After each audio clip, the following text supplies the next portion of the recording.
Okay, we should be coming back here soon. We should be coming back. Come on, people. Where are we at here? Yep. We should be coming back. I apologize for that. We had a little bit of a problem here in the studio.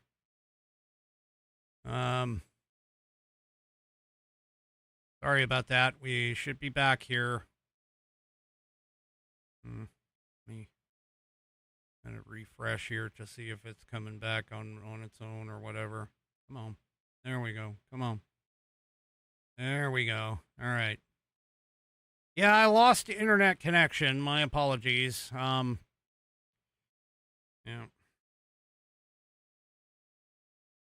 I'm getting tired of this. This has happened a few times. So anyway, yes, I do see that. All right. Where was I? Oh, yes, I remember. Okay, so let's get back into it. Yeah. Let's get back into it here. So, yeah, J.D. Vance sent the report over to the DOJ and said, hey, we need to investigate this. And let's be honest. I mean, he's been finding all kinds of fraud. There's been fraud everywhere. It's all over the place. I mean, we had billions in fraud in Minnesota, and they found a whole bunch in California. All of this due to medical. Honestly, it's all medical stuff that's being found for the most part in terms of the monetary fraud. And so, yeah, I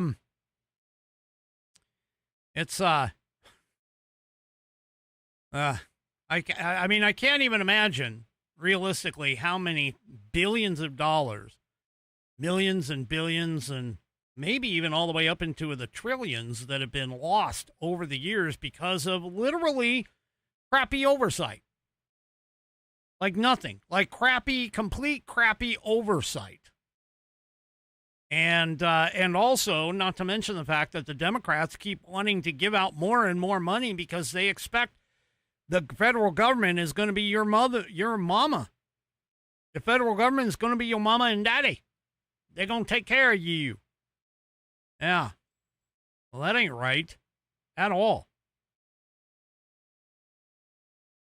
Well, it's not just that, folks.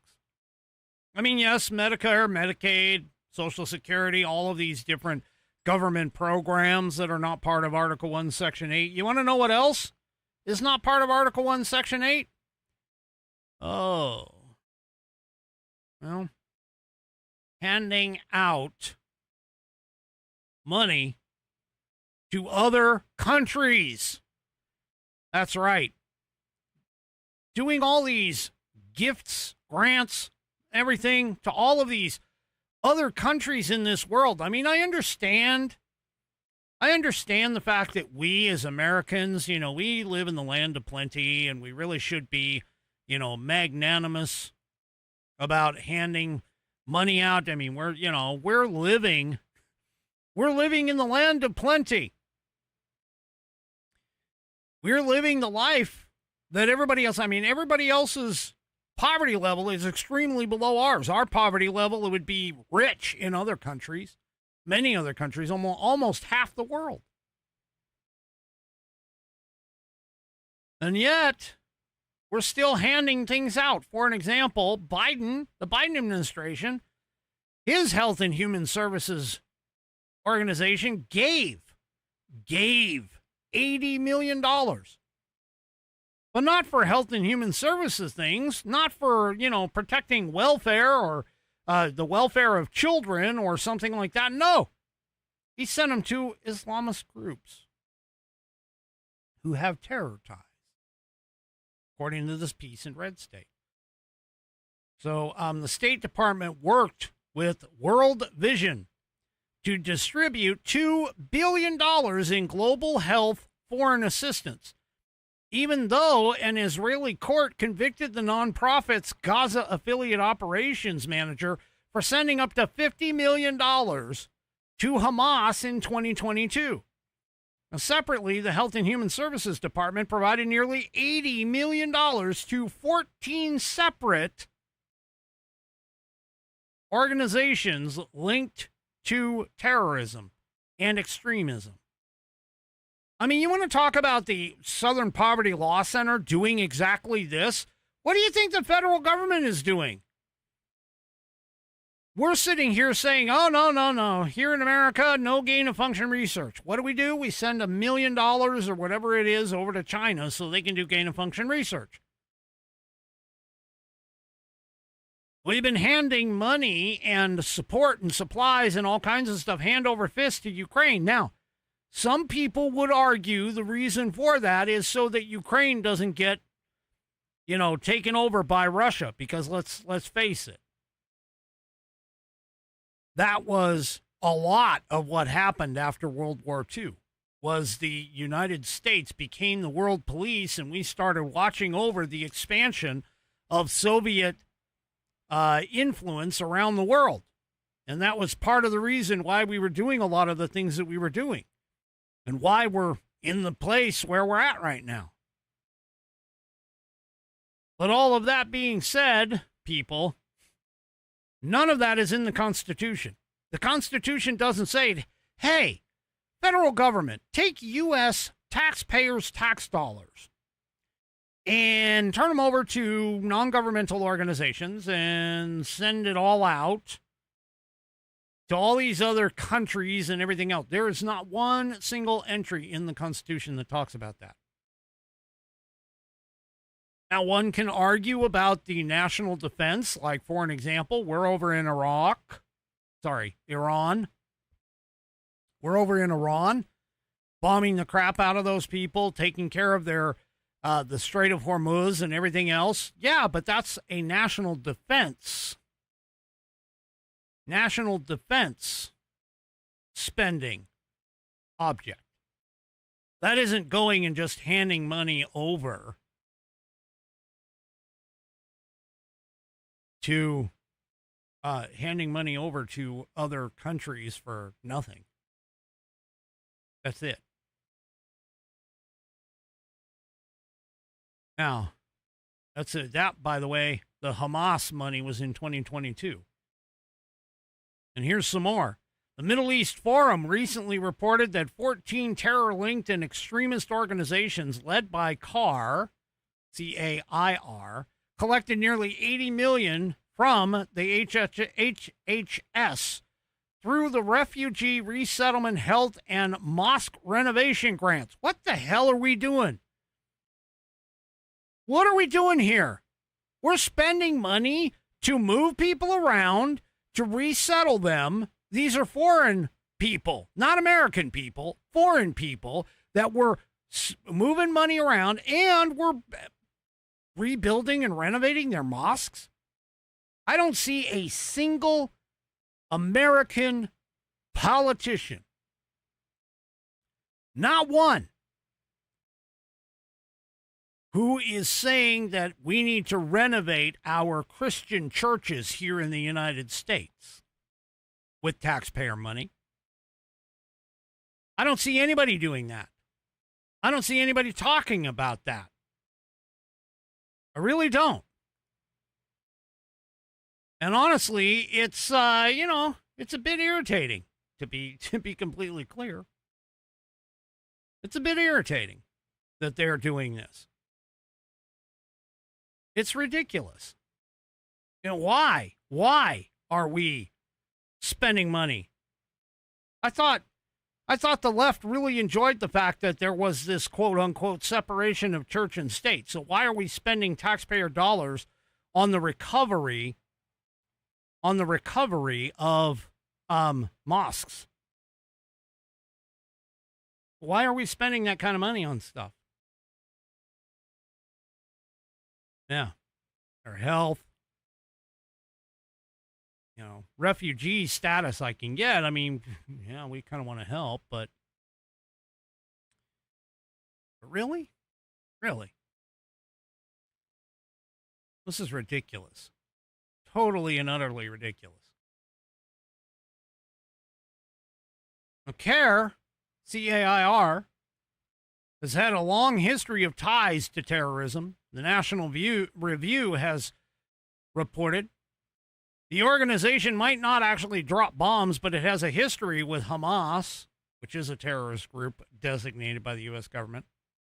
Since 2009, CARE has included a statement on its website saying, "We unequivocally condemn all acts of terrorism, whether carried out by Al-Qaeda, the real IRA, FARC, Hamas, ETA, or any other group designated by the U.S. Department of State as a foreign terrorist organization."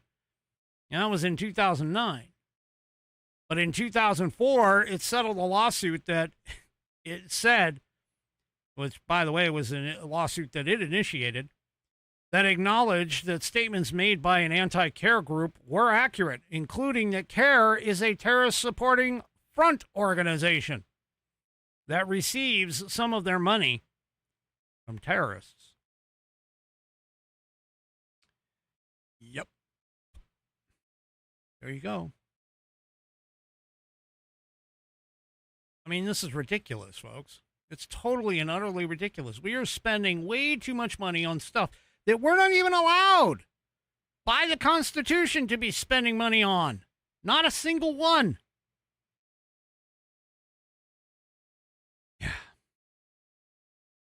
Yeah, our taxpayer dollars are not supposed to be going there. In fact, I seem to recall a story that I told you, a true story that I told you of Davy Crockett, who was in Congress. To bring everybody up to speed, the story goes like this. Congress was collected in D.C. and a Georgetown neighborhood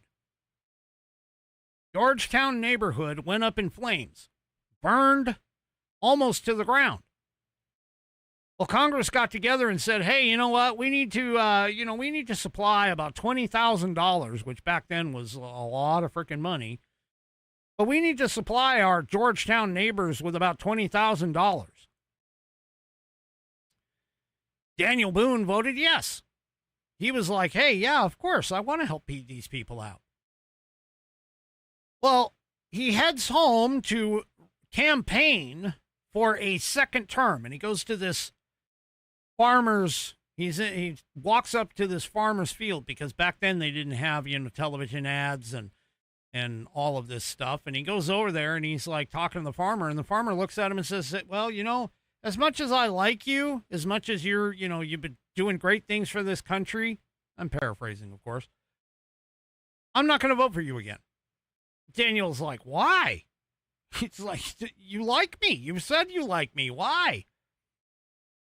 And he goes, "Because flat out, we've got people right down the road here who could have used that money that you appropriated. And, that money that you gave to those Georgetown people, we've got people just down the road that are hurting just as badly that could have used that money too. And I know people in the next neighboring state that are exactly in the same kind of situation. Why don't we use federal money over there?" And he looked at him and he goes, "Frankly, the reason why is because that money's not yours. That money that you guys collect is not yours. It is the American people's money. The American people are the ones who have told you in the Constitution what you can spend that money on.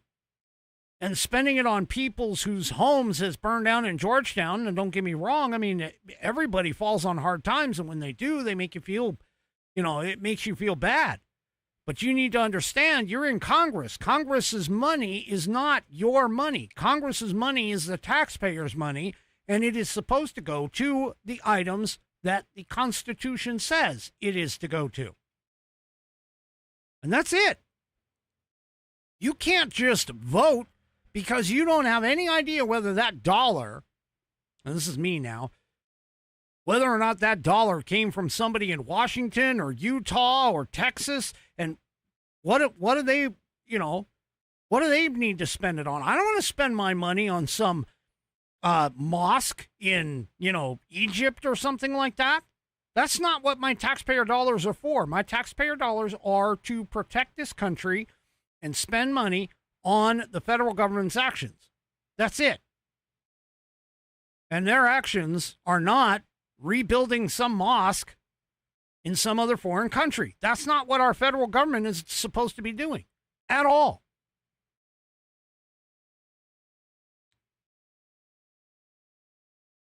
Well, it's even worse than that. Here, and I am going to go over a little bit. Not long, but a little. Here, White House exposes a transshipment scam that's costing the United States up to $26 billion. $26 billion. These importers were falsifying products' origins. So they don't have to take, or they don't have to pay the money on the tariffs. So they're falsifying where these things are coming from. Foreign exporters are routing goods through third countries to evade the U.S. tariffs. China, Panama, Mexico, Colombia are all among more than 40 countries that have been identified as posing as a high transshipment risk, together with Brazil, Argentina, Chile, Peru, Costa Rica, and the Dominican Republic. So what they're doing is they're basically taking Chinese products, they're shipping them through other countries, as an example. And that's the intermediate country before they go and enter the United States. And they're being relabeled when they're in that country as a different country of origin, with the idea to qualify for lower tariffs. That's how they're doing this. And this money is being taken because tariffs and excise taxes are the original way the government was supposed to be funded. There was not supposed to be, up until the 16th Amendment, there was not supposed to be any kind of an income tax at all. And yet here we are. We have the 16th Amendment. We're taking in all kinds of money from income. I mean, your dollar, the dollar that you make, before it even gets to your wallet, is taxed. I think I've heard numbers of like around 7 times before it even gets to you. It's already being taxed. And sometimes when you go and invest that money, you're actually being taxed on money that's already been taxed 7 times again.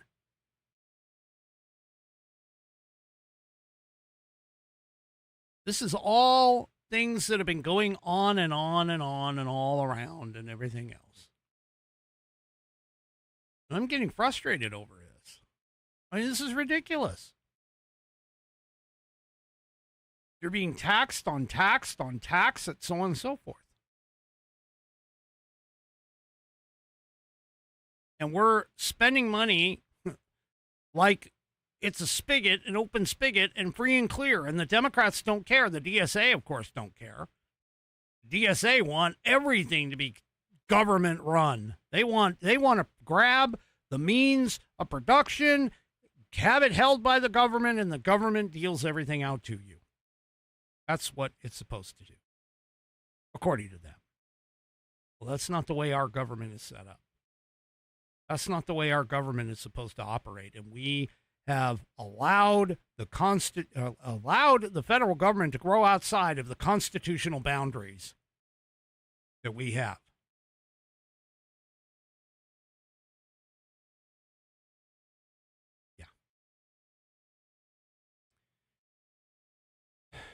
Alrighty, folks, I've got a few other articles, but I think I'm going to leave them either on the cutting room floor or maybe I'll bring them back for tomorrow. But thank you for joining and hanging out while the technical difficulties happen. I do appreciate it. Do me a favor, if you haven't already, head on over to rumble.com, get yourself an account. It is free. And once you are signed up and signed in, make sure that you search up the American Perspective channel and hit that green follow button to get notified every time that I go live. Also, too, don't forget my new streaming platform, pilled.net. That's PILLED.net, where you can join up there for free, and you'll find me over there as well. On your way out, make sure that you give me a thumbs up, a thumbs down, Some sideways or at an angle if you're 3 Chevy across all my platforms, whether it's X, YouTube, Facebook, pilled.net, or, of course, the aforementioned Rumble. We will see you tomorrow night, 6 p.m., 1 hour later for Saturday, 6 p.m. Pacific, 9 p.m. Eastern Time, right here on American Perspective. Have a great rest of your evening, and good night, everybody.